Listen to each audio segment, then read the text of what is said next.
രഞ്ജിത്ത്, ഇപ്പോൾ നമുക്ക് എല്ലാവർക്കും പ്രിയങ്കരിയായ ശ്രുതി വോട്ട് ചെയ്യാൻ എത്തിയിട്ടുണ്ട്. ആ ദൃശ്യങ്ങളാണ് നമ്മൾ കാണുന്നത്.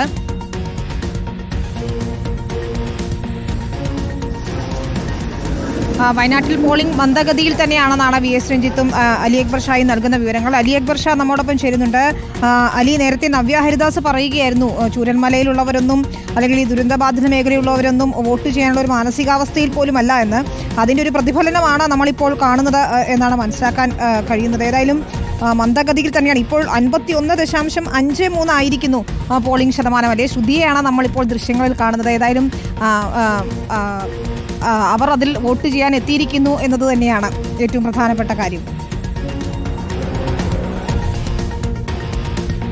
തീർച്ചയായും വിനീത, ഞാനിപ്പോൾ നിൽക്കുന്നത് ചൂരൽമലയിലാണ്. ഈ പറഞ്ഞതുപോലെ ഒരു വലിയ ദുരന്തത്തെ അതിജീവിച്ച് നിൽക്കുന്ന മനുഷ്യർ വേണം എനിക്ക് പിന്നിൽ കാണുന്ന ഈ ബൂത്തിലേക്ക് വോട്ട് ചെയ്യാനായി എത്താൻ. അതുകൊണ്ട് തന്നെ അധികം ആളുകൾ, ഈ കണക്കിലുള്ള ആളുകൾ എല്ലാവരും എത്തില്ല എന്നത് ഏകദേശം ഉറപ്പായിരുന്നു. മരണപ്പെട്ടവരുടെ എണ്ണവും ഞെട്ടിക്കുന്നതാണ്. എനിക്ക് പിന്നിൽ കാണുന്ന ചൂരൽമലയിലെ ബൂത്തിലേക്കും തൊട്ടപ്പുറത്ത് സജ്ജീകരിച്ചിരിക്കുന്ന അട്ടമലയുടെ ബൂത്തിലേക്കും എത്തേണ്ട ആളുകളിൽ വലിയ എണ്ണം ആളുകൾ ഇന്ന് ജീവിച്ചിരിപ്പില്ല. ഇപ്പോൾ ദൃശ്യങ്ങളിൽ കാണുന്നത് ഈ ദുരന്തത്തെ അതിജീവിച്ച നമുക്ക് എല്ലാവർക്കും ഏറെ പ്രിയപ്പെട്ട ശ്രുതി ഇപ്പോൾ വോട്ട് ചെയ്യാൻ വേണ്ടി ചൂരൽമല ബൂത്തിലേക്ക് എത്തുന്നതാണ്. ഈ ഏറെ സമയമായി ശ്രുതി ഇവിടേക്ക് എത്തുമെന്ന് അറിയിച്ചിരുന്നു. പക്ഷേ അല്പം വൈകിയാണ് ഇപ്പോൾ ശ്രുതി എത്തിയിരിക്കുന്നത്. ശ്രുതി സമ്മതിദാനാവകാശം രേഖപ്പെടുത്തുന്ന ദൃശ്യങ്ങളാണ് ഇപ്പോൾ ഈ ഘട്ടത്തിൽ കാണുന്നത്. ഉച്ചയായിരിക്കും സമയം.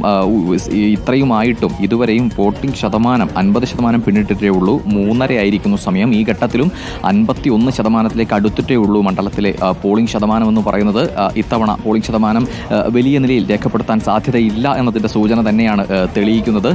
എന്തായാലും ഏകദേശം ആളുകൾ ഈ ചൂരൽമല ബൂത്തിലും അതുപോലെ തന്നെ അട്ടമല ബൂത്തിലും എത്തിച്ചേരേണ്ട ഏകദേശം ആളുകൾ എത്തിയിട്ടുണ്ട് ഇതിനോടകം എന്ന് തന്നെയാണ് അറിയാൻ സാധിക്കുന്നത്. കൂടുതൽ ആളുകൾ എത്താൻ ഇനി സാധ്യതയില്ല എന്നുമുള്ള സൂചനയാണ് ഈ ഘട്ടത്തിലും ലഭിക്കുന്നത്. പക്ഷേ ഈ പറഞ്ഞതുപോലെ അത് ഏതെങ്കിലും നിലയിൽ ജയപരാജയങ്ങളെ ബാധിക്കില്ല. UDF സംബന്ധിച്ചിടത്തോളം ജയം ഉറപ്പിച്ചു എന്ന നിലയിലുള്ള പ്രതികരണങ്ങൾ തന്നെയാണ് ഈ ഘട്ടത്തിലും ലഭിക്കുന്നത്. സ്വാഭാവികമായും ഈ UDF ഒരു പരാജയത്തിലേക്കുള്ള സാധ്യതകളോ പ്രിയങ്കാ ഗാന്ധിയുടെ പരാജയത്തിലേക്കുള്ള സാധ്യതകളൊന്നുമുള്ള ആശങ്കകളൊന്നും എന്തായാലും ഈ ഘട്ടത്തിലും ഇല്ല. ആ നിലയിലേക്കൊന്നും പോകാൻ സാധ്യതയില്ലെങ്കിൽ കൂടി കഴിഞ്ഞ തവണത്തേക്കാൾ പോളിംഗ് ശതമാനം കുറയാനുള്ള സാധ്യതയുടെ സൂചനകൾ തന്നെയാണ് ഈ ഘട്ടത്തിലും ലഭിക്കുന്നത്. വിനീത,